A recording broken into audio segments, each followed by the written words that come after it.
पहले तो बहुत आभार व्यक्त करता हूं समाजवादी पार्टी के राष्ट्रीय अध्यक्ष माननीय अखिलेश यादव जी का कि ऐसे संकट की घड़ी में जब हमारी पार्टी के मुखिया को जेल में डाल दिया गया है, दिल्ली के 2 करोड़ लोगों के द्वारा निर्वाचित 3 बार प्रचंड बहुमत से निर्वाचित मुख्यमंत्री को जेल में डाल दिया गया है। समाजवादी पार्टी के मुखिया हमारे समर्थन में दिल्ली पहुंचे, रैली को संबोधित किया।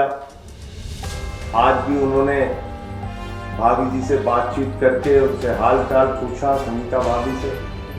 तो मैं इसके लिए विशेष रूप से आभार व्यक्त करता हूं आपका। और जिस तरह से दिल्ली में भी ऑपरेशन लोटस शुरू कर दिया गया है, आपने देखा किस तरह से हमारे एक मंत्री को, जिस पे पहले ईडी का छापा पड़वाया गया और बाद में उसको इस्तीफा देने का दबाव बनाया गया। इस लड़ाई में आपने हमारा साथ दिया। फिर से मैं आपकी पार्टी का और आपका हृदय से आभारी हूं। ये 2024 का चुनाव कोई सामान्य चुनाव नहीं है।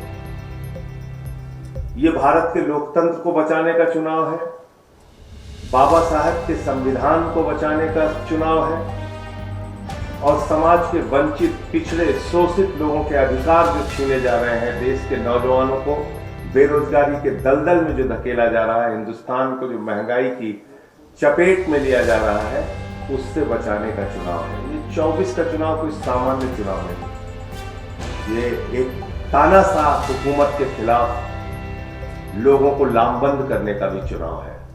और मैं सिर्फ इतना कहना चाह रहा हूं कि इंडिया गठबंधन 2024 का चुनाव जीतेगा और समाजवादी पार्टी के जितने भी आज जो बातचीत हुई आपसे, अखिलेश जी से, अध्यक्ष जी से, जहां जहां समाजवादी पार्टी के कैंडिडेट उत्तर प्रदेश में हैं, हम यूपी का चुनाव नहीं लड़ रहे हैं। हमारा एक एक कार्यकर्ता, जहां हमारे निर्वाचित प्रतिनिधि हैं, सभासद हैं, चेयरमैन हैं, वो सारे लोग और एक एक कार्यकर्ता समाजवादी पार्टी के कैंडिडेट को जिताने के लिए काम करेगा, क्योंकि ये बड़ी लड़ाई है, लोकतंत्र को बचाने की लड़ाई है, तानाशाही को खत्म करने की लड़ाई है। और मैं तो बार बार कहता हूं कि कोई भी राजनेता अगर वो चुनाव जीत रहा होता है तो ऐसे हथकंडे नहीं अपनाता जैसे प्रधानमंत्री जी कर रहे हैं। अगर आप अपने विपक्षियों पे मुकदमे लगा रहे हैं, उनको फर्जी मुकदमे लगा के जेल में डाल रहे हैं, तो इसका मतलब आपके अंदर कॉन्फिडेंस नहीं है। चुनाव के समय में आप ऐसी कार्रवाई कर रहे हैं।